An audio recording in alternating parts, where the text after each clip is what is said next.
Bienvenida familia nocturna a esta oscura fogata de historias en Hablemos de lo que no existe. Hoy estoy emocionado porque de este viernes al que sigue comienza la gira oficial y vamos a estar el 22 de mayo ahí en León, Guanajuato. Después, el 24, o sea el domingo de este al que sigue, vamos a estar en San Luis Potosí. Así es que querida familia, si aún no tienen sus lugares, yo les recomiendo que los vayan separando. Y entre más cerquita estén de la luz, más cerca de la fogata, más les conviene. No vaya a ser que se los lleve la oscuridad. Por cierto, para todos ustedes, la familia nocturna de Hermosillo me refiero, nos vemos por allá el 6 de junio, que es en 2 semanitas más. O bueno, una semana después de las presentaciones de León y de San Luis. Pero bueno, esto me tiene emocionado, esto me tiene muy contento. Así es que hoy, con esa emoción y esa contentura, les he traído unas historias que son absolutamente macabras, porque hoy vamos a hablar de maldiciones familiares, de ángeles de la guarda y de maldiciones siniestras. Y dicho una vez esto, te recomiendo que vayas y te prepares algo para tomar o para comer, pero no apagues la luz, porque estamos a punto de iniciar una oscura fogata de historias. Comenzamos.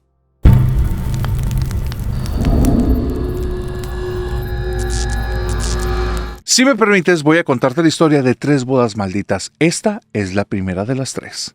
Carlos era un tipo que no era tan empático. No era un maldito ni un desgraciado, pero era un poquito egoísta. No sabía en lo que estaba metido y tampoco sabía lo que iba a suceder.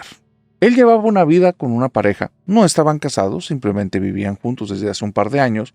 Y como estaban en sus 20 y tantos, antes del inicio de los 30, la vida se veía larga y casi eterna para ambos. Tenían una relación un poquito llena de roces. Ella tenía mucho carácter, y ni siquiera voy a mencionar su nombre. Pero el carácter de ella, digamos que era un poco posesivo.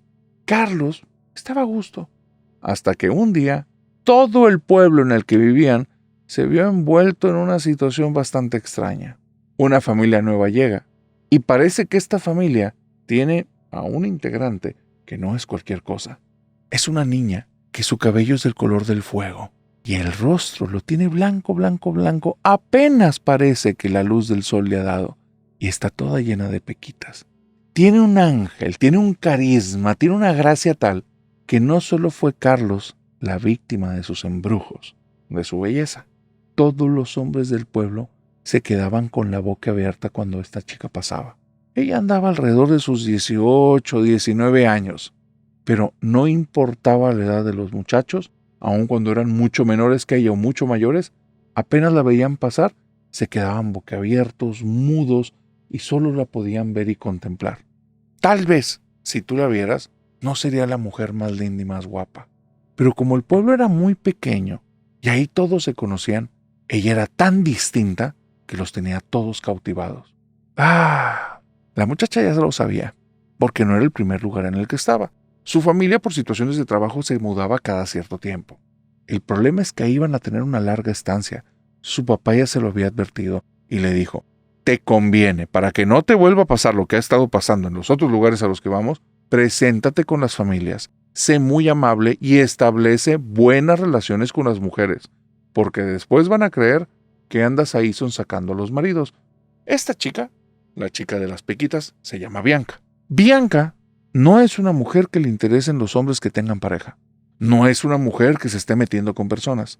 El problema es que los hombres se le acercan casi en bandadas, en grupos grandes, y todos quieren algo con ella. A ellos son a los que parece no importarles que ya tienen una relación previa, porque se le han acercado solteros, noviados, casados y hasta viudos.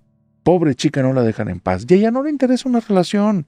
Está en una muy bonita edad y estar viajando y permitirle conocer pueblos y ciudades por el trabajo de su papá es algo que está disfrutando mucho. Quiere amigas, quiere tener pequeñas aventuras, no quiere tener una pareja y comprometerse.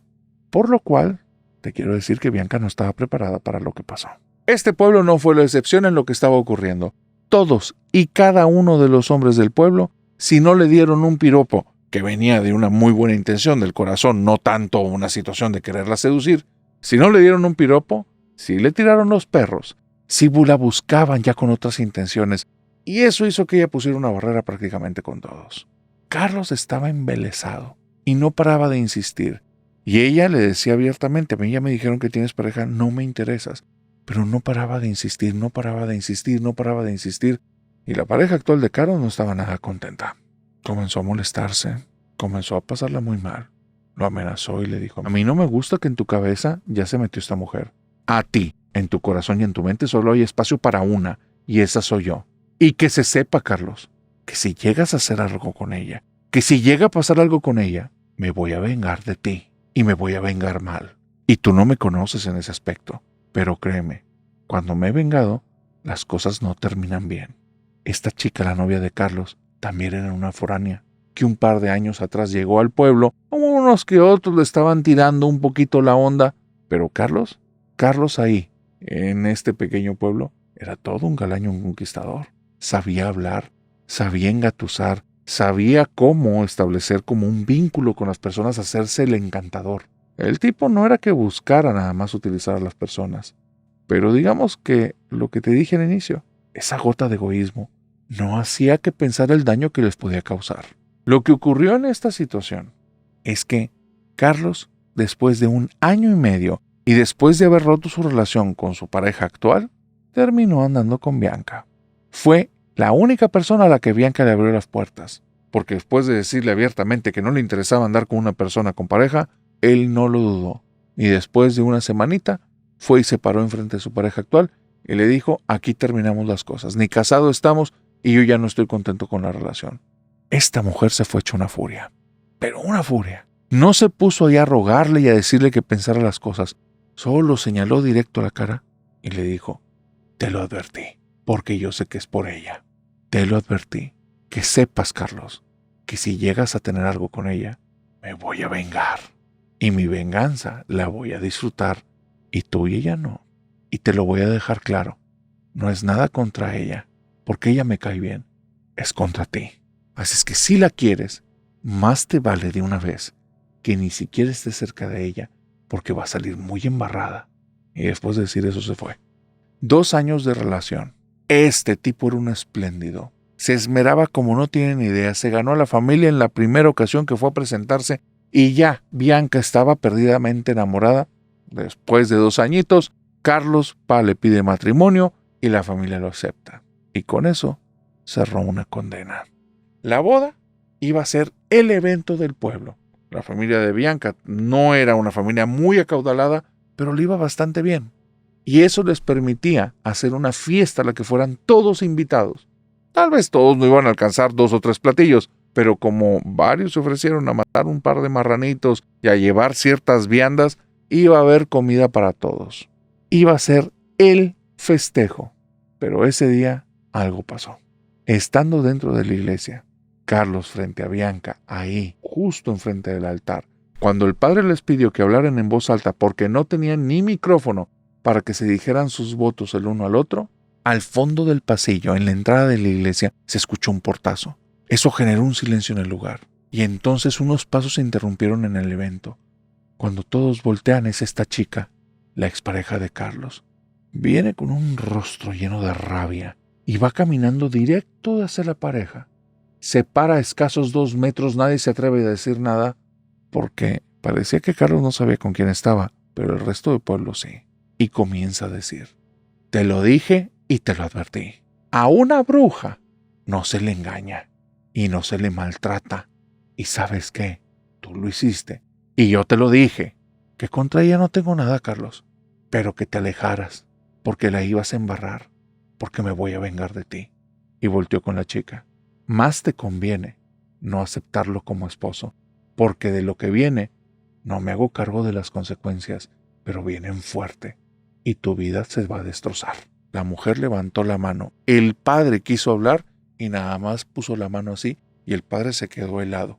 Se vio donde palideció el tipo, ya no dijo nada, y esta mujer con una mano al frente y la otra mano apuntando al cielo, dijo, que se sepa que esta pareja nunca va a dar fruto y que en el momento que lo intenten, que el dolor la conmueva y si algo llegan a hacer de sus entrañas, que muera. Bajó las manos, se dio media vuelta y se fue. Un silencio saturó el lugar. Todos los invitados estaban helados. Carlos era el único que no sabía, pero la chica era bruja. Eran los servicios que ella daba. La gente decía que lo tenía entoloachado, que lo tenía tonto, que lo había amarrado. Carlos era el único que no estaba enterado. Y estaba ahí. Cuando empezó a andar con la nueva muchacha, todos los hombres de la ciudad dejaron de tirarle los perros. Sabían que iba a pasar algo ahí malo. Ahora en la boda todos lo confirmaban. Nadie se atrevía a decir palabra alguna. Después de 5 minutos del silencio más abrumador y absoluto, después de que Bianca está llena de lágrimas y que Carlos lo está abrazando para consolarlo, y se le ocurre decir en voz alta: no le hagas caso, esa mujer está loca.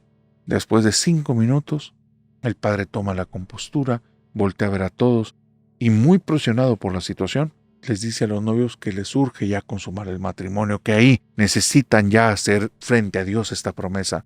Bianca lo duda, Carlos insiste y terminan casándose. Los siguientes años para la pareja va a ser algo tremendamente fuerte.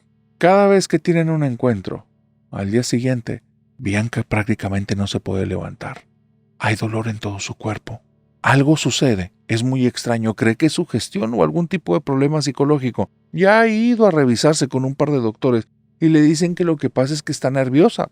Nunca había tenido un encuentro de ese tipo con alguien y podía manifestarse de muchas maneras cosas que estén ahí en su vida. Que se relajara y lo tomara tranquilo. Pero de ahí las cosas iban en peor. Enfermedades después de tener esos momentos. Sensaciones y sueños espantosos después de haber tenido momentos íntimos con Carlos. Y no fue sino hasta el 3er año que lograron embarazarse. No es que hubiera esterilidad. No puedo decir la palabra, pero digamos que no se lograron muchos de esos intentos. Algo muy duro para Bianca. Estaba deshecha, era otra persona. Si tú lo hubieras visto después de esos años de matrimonio, parecía una persona 15 o 20 años mayor a su edad real. Se veía cansada, se veía destrozada. Entre el dolor por los encuentros, eso que había separado un poco la relación con su pareja y los niños que con mucho anhelo esperaba y no se lograban, fue algo tremendo. Pero ahora sí, después de un par de años, 2, 3, tal vez 4, era cuando estaba embarazada. Todo iba que parecía bien. Y entonces, con toda la felicidad del mundo, reciben a este niño. Están en el hospital. Todo está perfecto, todo está funcionando. Están contentos. Carlos sale porque quiere invitarles unos cigarros a un par de grupos de amigos que lo están acompañando. Quiere que salgan del hospital. Y cuando apenas pisan fuera, viene caminando a lo lejos una mujer que viene toda cubierta de negro, se para enfrente de él y se descubre el rostro. Era su expareja. Los señales, le dije, te lo advertí y te dije que si la amabas, la dejaras. Carlos se le queda viendo con un rostro de terror, tira el cigarro, se da media vuelta, corre hacia adentro y cuando llega al 3er piso del hospital, toda la familia está destrozada. El niño, repentinamente, había dejado de respirar y los doctores no pudieron hacer nada. Bianca lo deja. Ya no puede más con eso. No puede seguir ahí. No buscaron ayuda de nada espiritual. Bianca, para ella, simple y sencillamente se había sugestionado o era la mala suerte, o quién sabe, pero ya no podía más con eso. Separan la relación. Y lo que ocurre es muy extraño, porque tarda 5 años Bianca en reponerse, en dejar el pasado atrás y en comenzar a salir con nuevas personas. Se fue a otra ciudad, no quería saber nada más de este tipo. Y en la nueva ciudad, después de tener un par de parejas, encuentra a un sujeto con el cual ella se siente muy amada, muy querida, y construyen un hogar.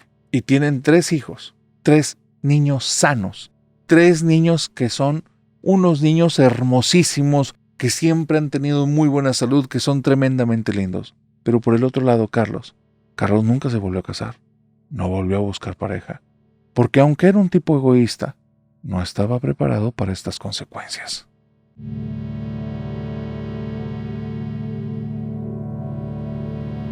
Hay brujerías malas y otras que son miserables, pero después de todo eso, sigue lo que le ocurrió a esta pareja.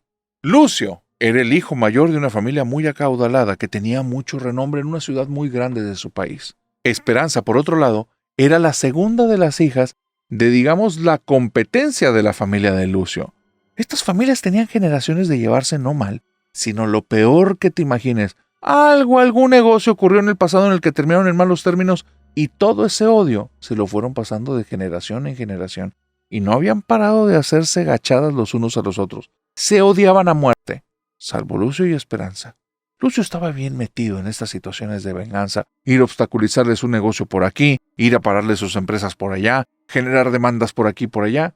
Y Esperanza también seguía la tradición de la familia. Los odiaba. ¿Sabes algo que es muy interesante?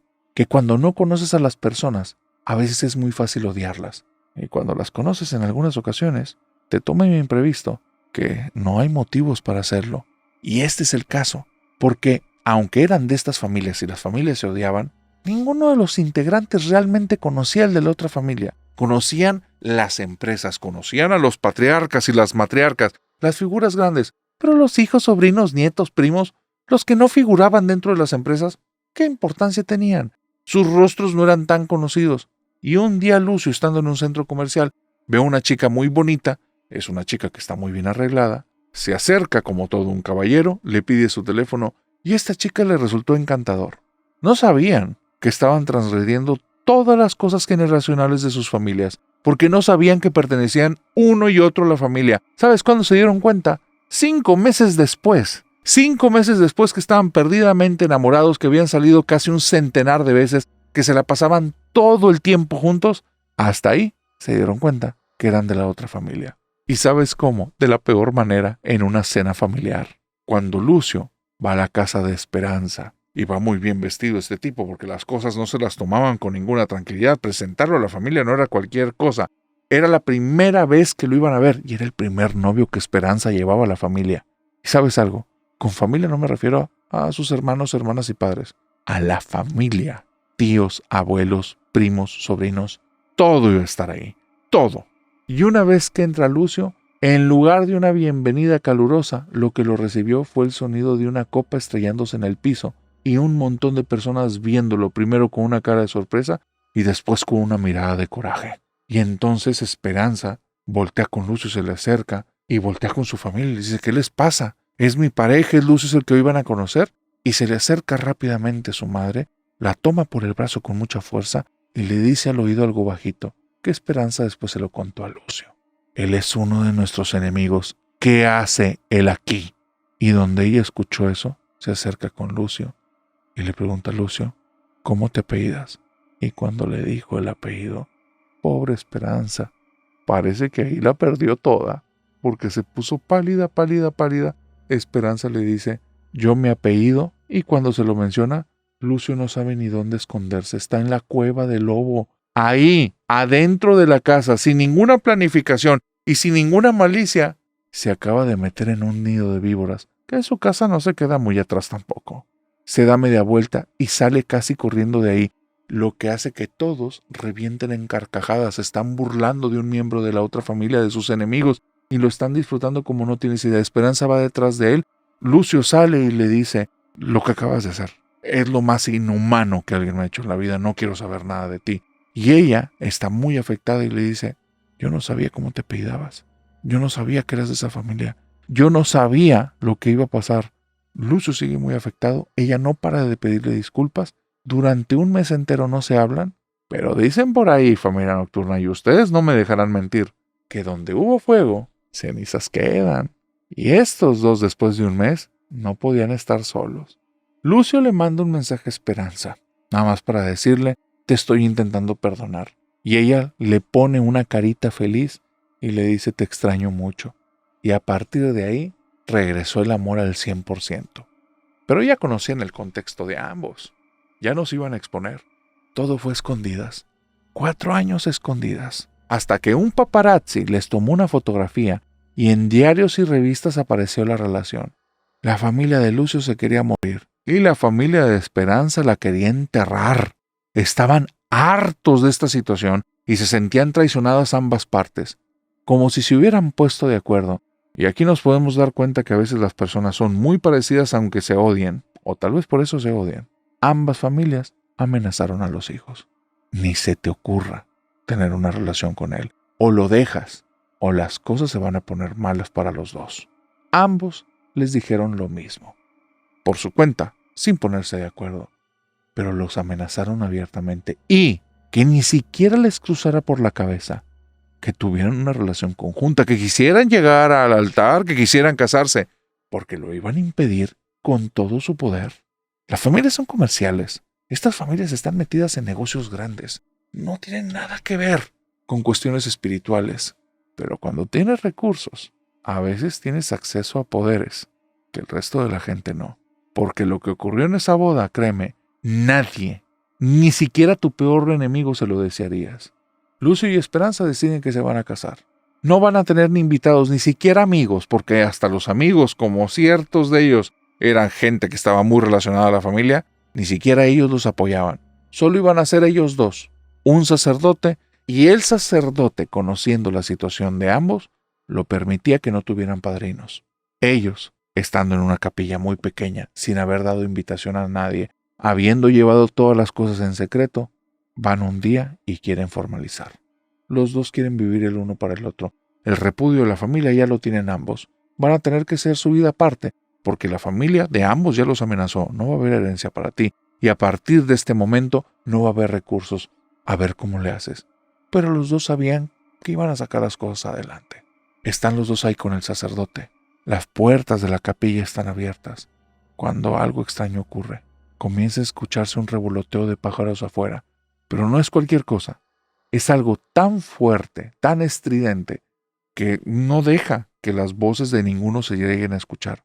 Voltean a la entrada de la capilla, como les digo, está abierta, y ven a una parvada de cuervos que vienen, pero te estoy hablando de una parvada, algo enorme, y todos se posan en las bancas, en el techo, en el altar, en todas partes.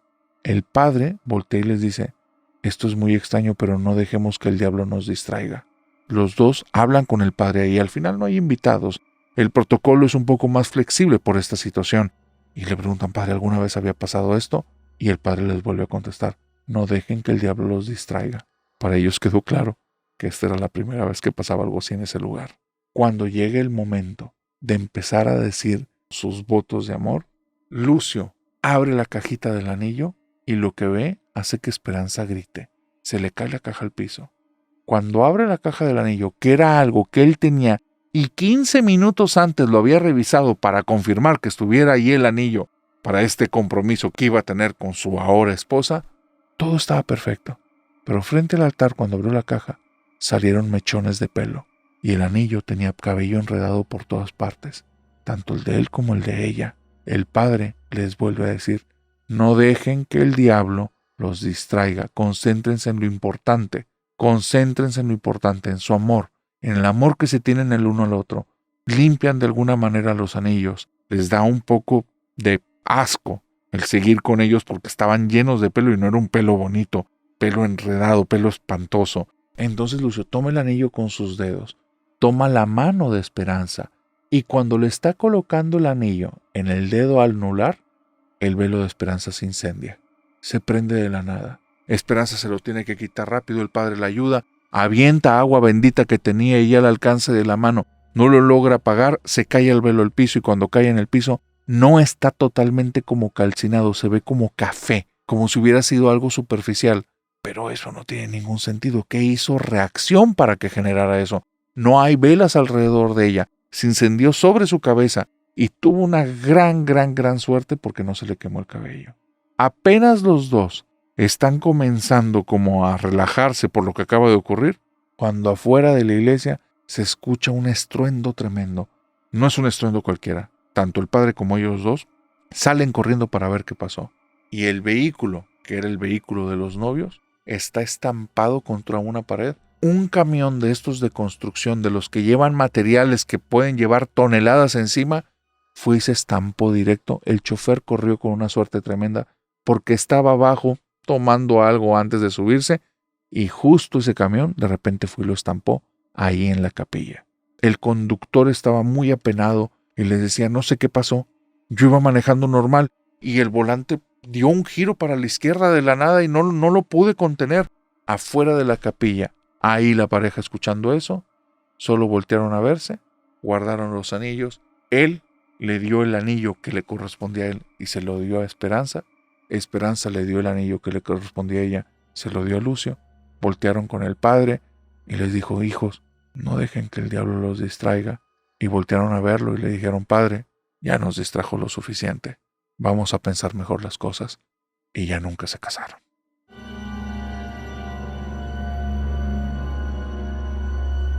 Algún secreto guardaba el señor Martín, porque siempre le advirtió a sus hijos que no se casaran, y los que le desobedecieron, les fue como en feria. Y esta es la historia. El señor Martín, desde que tuvo a sus 4 hijos, sus 2 niños y sus 2 niñas, les dijo desde muy jóvenes: muchachos, a ustedes no les va a tocar casarse. Y se lo repetía continuamente en el paso de los años. Ustedes les va a tocar vivir solteros, así es que apréndanse a hacerse de lo suyo, porque a ustedes no les va a tocar pareja. Pero el señor Martín no sé en qué mundo vivía, porque estos muchachos iban a crecer. Iban a llegar a la edad en que los chicos, las chicas, quien fuese alguien probablemente les iba a llamar atención. Tal vez no a todos, pero sí mínimo a alguno. ¿Y ese tipo de advertencias qué? Sus hijos pensaban y hablaban entre ellos y decían: no hombre, papá viene de una escuela bien viejita, ¿qué cree? ¿Que nada más porque nos tuvo nos vamos a dedicar a estar como cuidándolo el resto de la vida? No, señor.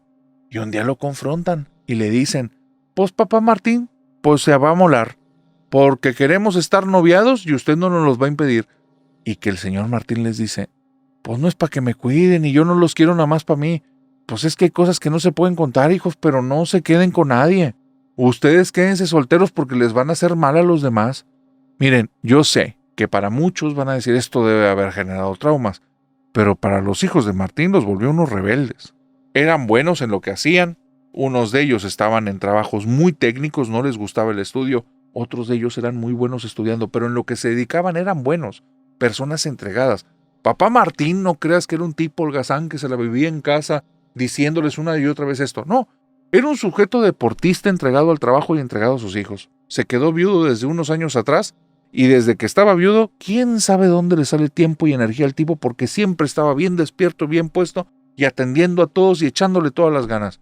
Los vecinos lo tenían como alguien admirable, pero el señor Martín ocultaba algo, porque de eso que ocultaba, que no se sabe qué es, de ahí venía la advertencia. Cuando comienzan a llegar, pasaditos los 20, ya rumbo al 3er piso, los hijos ya tienen todos novias. Y el señor Martín, no sabes, pobre hombre, cómo la ha sufrido. Y los agarra por separados a las muchachas y a los muchachos. ¿Qué es que me entiendes, por favor? Que déjalo. No sabes el daño que le vas a hacer. No se vayan a casar. Ustedes no se deben de casar.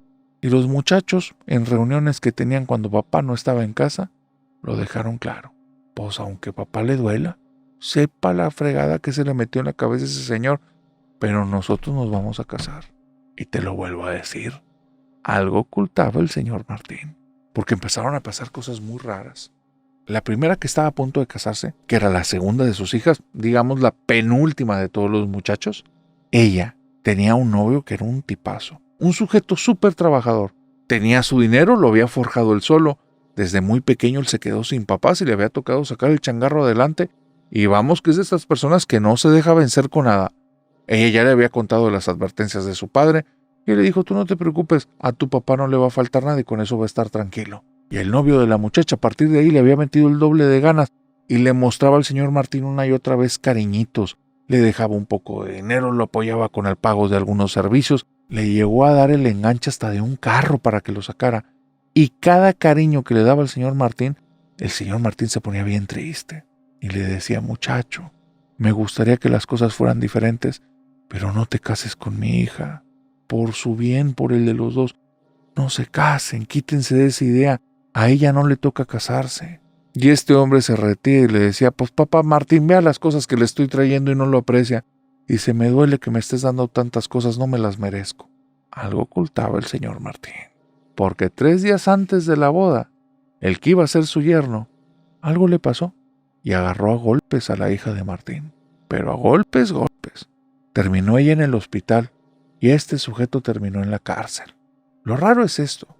Estaban conversando muy bien en una plaza pública, cuando de la nada, él se levanta y comienza a golpearla. La gente que estaba cerca decían que estaba poseído, que sus ojos estaban completamente oscuros, que no era él, era otra cosa. Gruñía como si fuera un animal y no entraba en sus cabales. La chica gritaba por favor al inicio que no le hiciera nada y ya después se quedó callada de tantos golpes. Pobre muchacha, tardó mucho tiempo en recuperarse, no solo del cuerpo sino también del corazón. Ese sujeto varios años estuvo en la cárcel, no recordaba lo que había pasado, ella lo iba a visitar continuamente y él nada más le pedía disculpas y le decía que por favor ya lo dejara, que no tenía perdón lo que él había hecho, que nunca se iba a perdonar lo que le hizo, que no sabe qué fue lo que ocurrió, que ni siquiera puede creerlo porque no lo recuerda. Y el señor Martín, muy triste, se acercaba con su hija y le decía: te dije, mijita, te dije, a ustedes no les toca casarse. En ese trayecto en el que este sujeto estaba en la cárcel, la hija se estaba recuperando, otro de los hijos de don Martín se enamoró. Don Martín se le hincó enfrente de la novia y le dijo: por favor, mi hijo, entiende, hijo, déjala por su bien, por el bien de los dos. No sé qué va a pasar, pero es que no te toca casarte. Don Martín sabía algo, porque sí se casó, y esa misma semana la muchacha cae en cama. Le detectan esta enfermedad que tiene nombre de signo zodiacal y no estuvo viva ni siquiera un mes. Don Martín estaba roto por dentro y habló muy duro con sus hijos: por favor, entiendan, no les toca casarse. Los hijos van a hablar muy fuerte con don Martín. Pues, ¿qué sabes tú? ¿Cómo permites que nos pasen estas tragedias? ¿Qué estás haciendo? Don Martín les dijo que no les podía revelar la verdad, porque si se las decía, todo se iba a acabar. Ellos insistieron. Don Martín se empezó a alejar un poco de ellos, y un día, pasados 2 o 3 años, cuando el menor de todos los muchachos le dijo que se iba a casar, don Martín se toma su distancia, los reúne a todos y les dice que les va a revelar el secreto, que la razón por la cual no se pueden casar, y ni siquiera logró terminar las palabras. Algo se le atragantó en la garganta y enfrente de sus hijos, don Martín partió. Ninguno de ellos, después de la muerte de don Martín, se atrevió a tener pareja, y los 4 hermanos vivieron juntos el resto del tiempo, haciéndose compañía. Se volvieron grandes y después contaron su historia que se quedó como leyenda del pueblo, que ahora nos hicieron llegar al canal.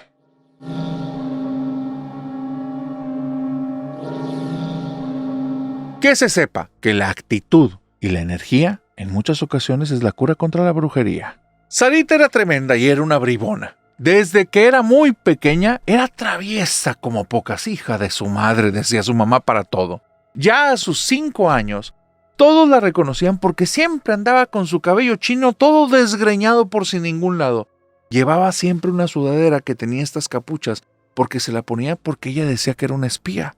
Y se metía en las tiendas del barrio y se robaba cositas. Todos sabían, pero les daba tanta risa lo que hacía la niña. Porque quién sabe qué vio en la televisión. ¿Quién sabe qué tonteras le decían sus papás?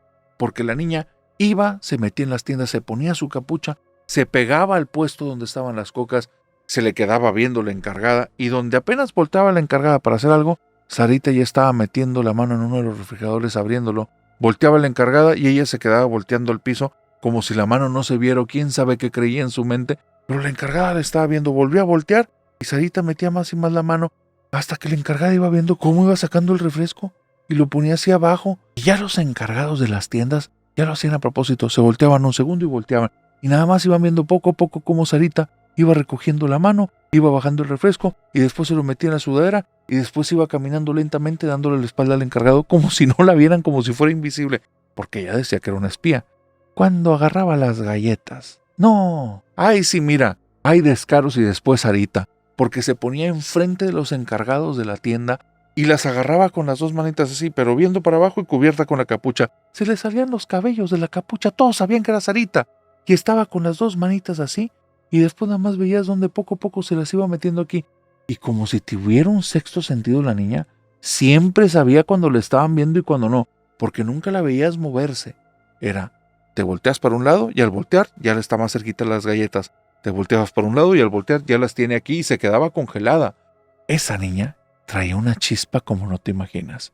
Se metía en las casas de los vecinos, porque en la zona en la que vivía acostumbraban todos que en los patios había árboles frutales, y a Sarita le gustaban mucho las frutas. Se metía por las puertas grandes porque no acostumbraban a dejarlas con llave.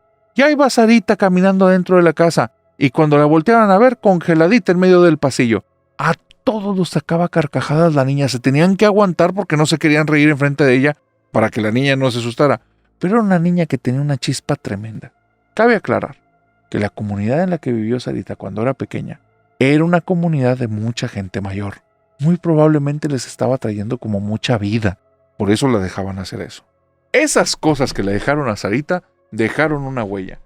Porque cuando fue creciendo, hija de su madre, después se volvió contestona y nunca le faltaban respuestas para todo lo que le preguntaras y le dijeras.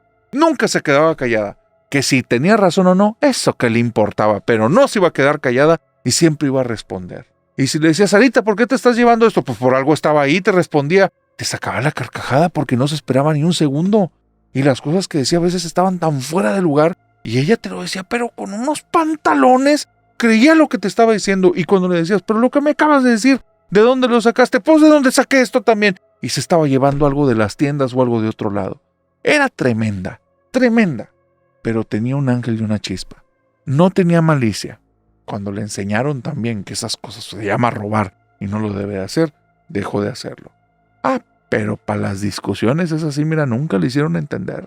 Y se volvió buena para discutir, no buena para razonar. Porque Sarita nunca ha sido de decir las cosas bien y bien pensadas. No, es de responder rápido. El que responde rápido gana, dice Sarita. Y a mí me gusta siempre ganar las discusiones. Y te dice cada barbaridad que está tremenda. Sarita llevaba toda su vida bien. Había conquistado a muchos muchachos. Porque esa forma de ser con tanta chispa los tenía locos. Era bien conflictiva y chocaba mucho con ellos. No era mala persona, pero era trabancada. Y un día se enamoró del equivocado. Un sujeto que la trataba horriblemente mal. Cuando ella no se quedaba callada una vez después de que se casaron, este tipo le salió lo bestia, lo horrible, y cuando le contestó las primeras ocasiones, a cachetadas le hizo callar. Y se transformó en una relación horrible. Sarita vivía con miedo. Y la niña que tenía mucha chispa y mucho corazón, y que todos habían creído en algún momento, ahora no se atrevía a hablar. Y vivía con mucho miedo. Se embarazó, tuvo una niña. Y este sujeto, un día que tomó, se puso muy violento. Sarita defiende a su niña y a raíz de esa situación que puso en peligro a la niña es donde ella logra sacar como ese poder interno, otra vez ese valor que había estado oculto durante unos años a raíz de que se estuvo con esta persona y lo abandona y se lleva a la hija. Lo primero es que ella esté bien.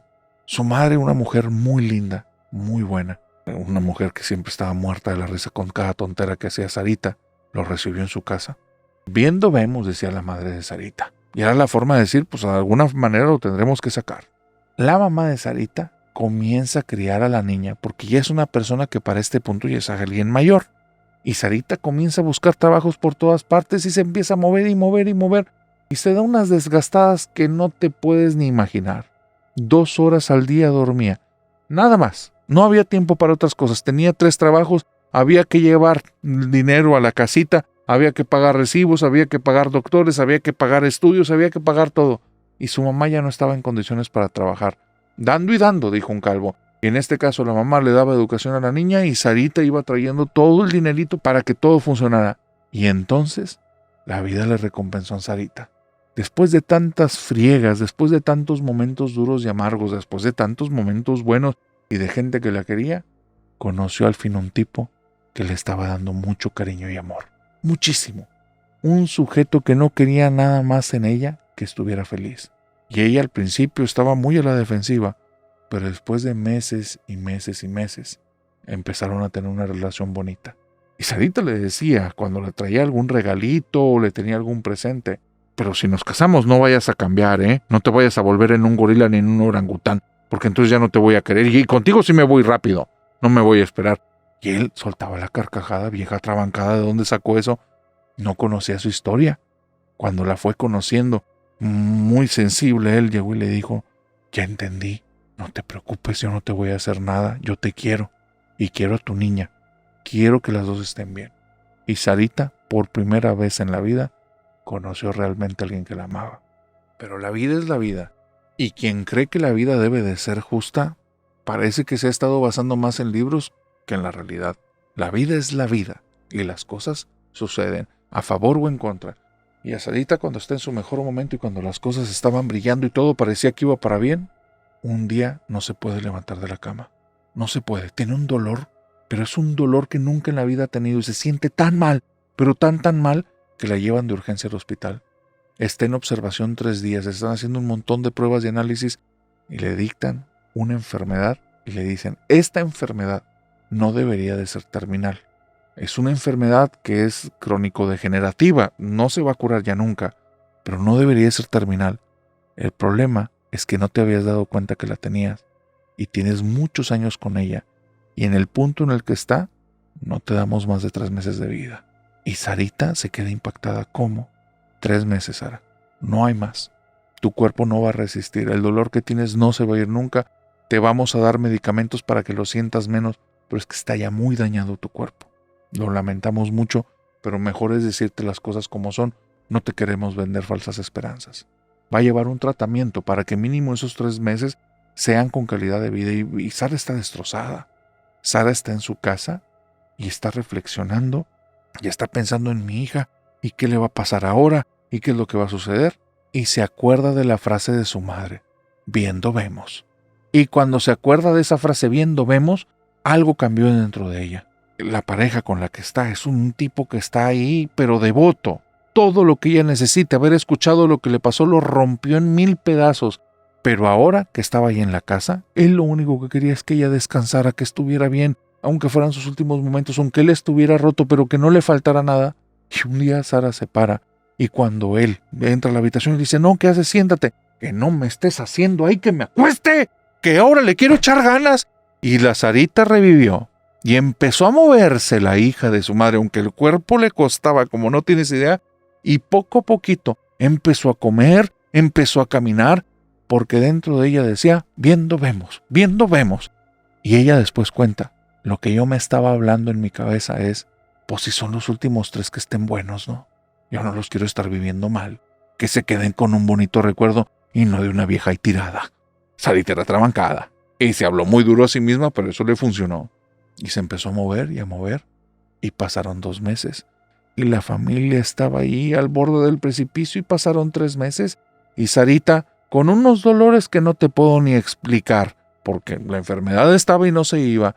Y cuando llega el 4.º mes, que los doctores están sorprendidos, pero a la familia no le dan más esperanzas y le dicen, en cualquier momento puede pasar, Sarita se siente en un sillón en su sala y se queda dormida al instante.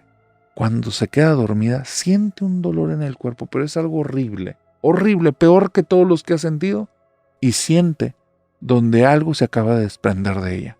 Siente que se acaba de salir y está en un lugar lleno de luz. Y en ese lugar lleno de luz hay una sombra que se está moviendo alrededor de ella, se para detrás de ella, la toma por los hombros y no siente miedo, siente calidez. Y una voz muy cálida, muy varonil, le dice, ya es tiempo suficiente. Y Sarita le dice, yo estoy luchando por más tiempo. La voz le dice, sí, y ya te lo di. Ya vengo por ti, ya nos vamos. Y Sarita se empieza a mover y le dice, pues no es cuando tú quieras, no nos vamos. Y la voz le dice, ya es tiempo, pediste tiempo, te dimos tiempo. Ya te tienes que ir.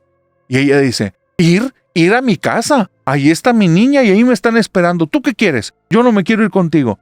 Y la voz le vuelve a decir, tranquila, es momento de irnos. Pues tiras tú. Yo me voy a ir para mi casa y si me quieres acompañar está bien, pero contigo yo no me voy a ningún lado. Yo me quedo con mi hija.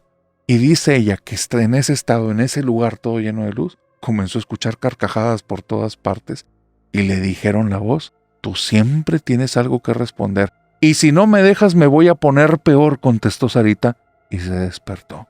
Estaba la familia alrededor de ella, había tenido lo que parecía un paro respiratorio, estaban hablándole a la ambulancia, cuando ella con un respiro muy profundo regresó, toda cubierta en lágrimas. De alguna manera, por sus contestaciones extrañas, le habían dado otra oportunidad y al día de hoy sigue y es parte de la familia nocturna.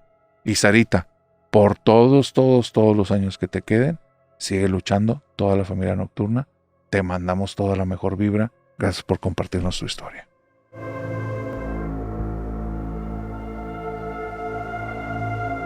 A Dana le gustan mucho las historias de terror y le gusta el esoterismo. Y un día se le ocurrió jugar a la Ouija. Parece que alguien le escuchó y esta es su historia. Dana nació en los años 80, cuando la Ouija la podías conseguir en cualquier juguetería. Se veía como un juguete, como un juego. Y ella vio esa cosa como si fuera nada más algo que le fuera a traer algo de diversión y adrenalina. Le gustaban las historias de terror. Había escuchado que en su ciudad había un par de brujas y unas historias por ahí y por allá que hablaban de hechizos, conjuros y demonios. Cuando supo que esta tabla era para contactar a los muertos, ¡ah! Ella sintió una adrenalina tremenda. Fue y la compró a escondidas porque vivía con un primo en casa de su abuela. Y su abuela era una persona muy religiosa y su primo era un chismoso. Así es que ella la compra por su cuenta y cada vez que está sola en la casa se pone a jugar a la ouija. No ve las instrucciones ni entiende cómo se hace.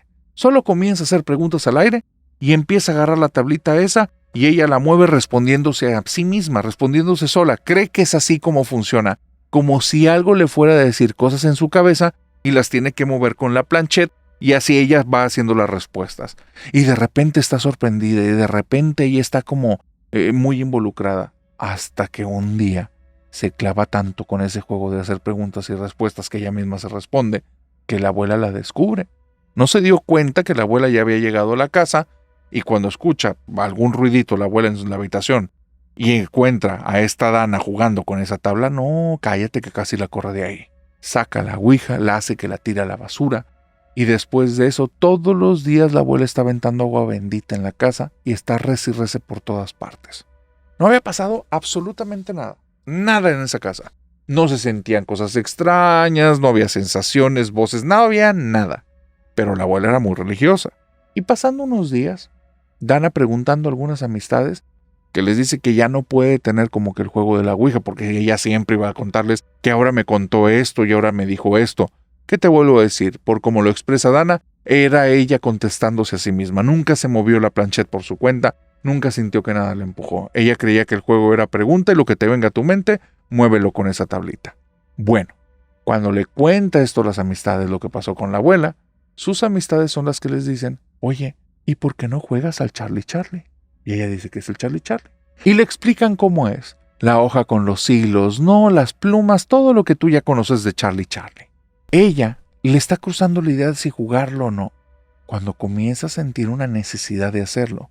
Y sus compañeras la empujan y la alientan diciéndole, la tabla de la ouija es muy grande y la tenías ahí guardada, en algún momento te la iban a descubrir aunque no estuvieras jugando.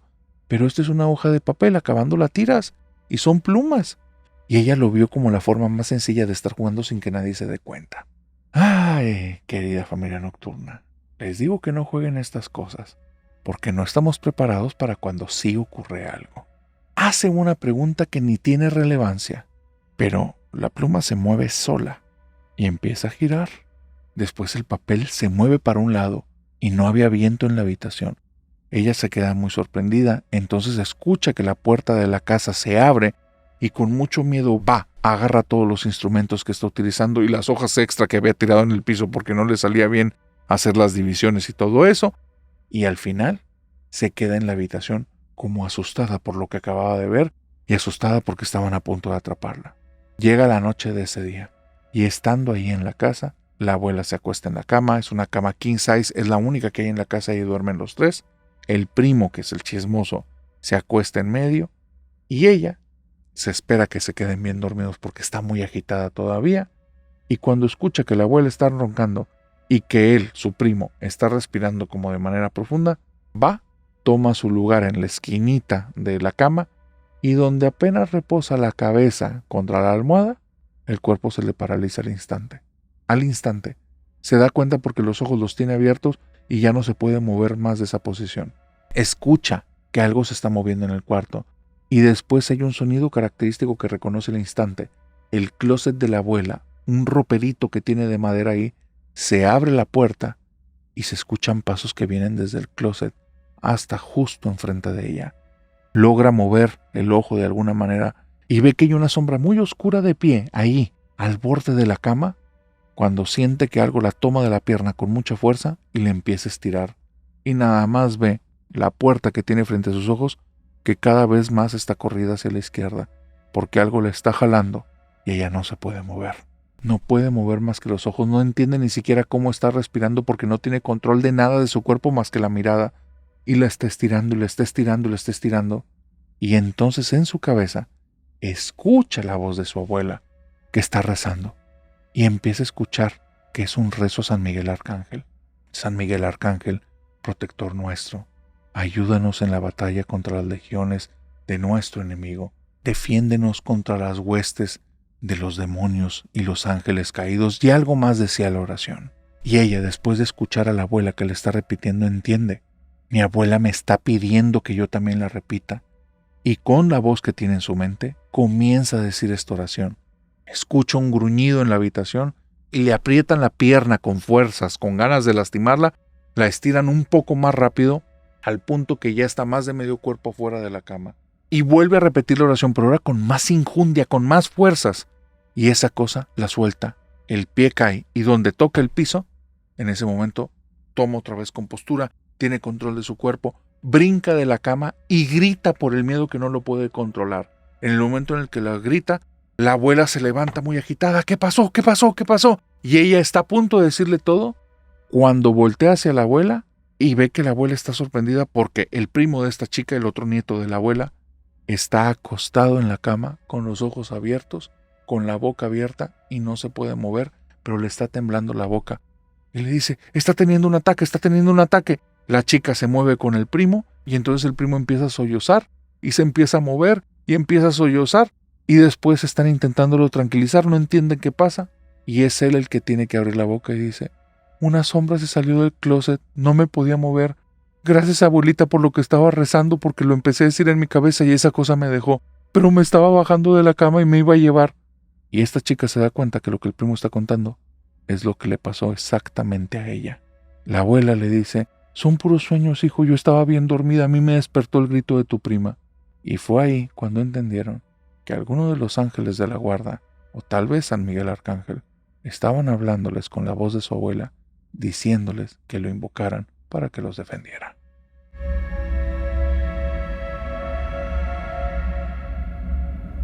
Y con esta historia, mi querida familia nocturna, hemos llegado al final de esta oscura fogata de historias. Pero antes de despedirme les tengo que decir un secreto. En este instante que me están viendo aquí, en mi cabeza hay una voz que me está diciendo, narrador, te está esperando el avión para los Spotify Awards. Así es que me tengo que ir en este momento, yo sé que quieren otra historia, pero este sábado se los compensaré y les traeré alrededor de 8 historias que van a estar bien buenas. Pero antes de despedirme y darles las gracias por haberme compartido de su tiempo y haber estado aquí en el podcast, déjenme decirles que, querida familia nocturna de León, Guanajuato, de San Luis Potosí y de Hermosillo, aún están a tiempo de separar su lugar para la fogata. Nos vemos ahí ya la próxima semana, que esto se va a poner bien bueno. Y prepárense, porque ya saben, las historias que contamos en las fogatas en la ciudad son exclusivas para eso. No son cosas que hayamos contado en el canal. Una vez dicho eso, les deseo que tengan un bonito resto de semana. Revisen, por favor, el botón de suscripción. Y si estás en Spotify, revise el botón de seguirnos y danos las 5 estrellas para que cada vez seamos más en la familia nocturna. Porque ya lo saben, familia, se los dijimos desde el inicio y vamos por este 2026. Ahora sí, dicho una vez esto, que tengas bonito resto de semana. Nos vemos en el Sábado de Sombras, pero de aquí hasta que nos veamos en el Sábado de Sombra y en Hermosillo, San Luis y León nos veamos en la fogata en tu ciudad, les deseo que tengan dulces pesadillas. Bye bye.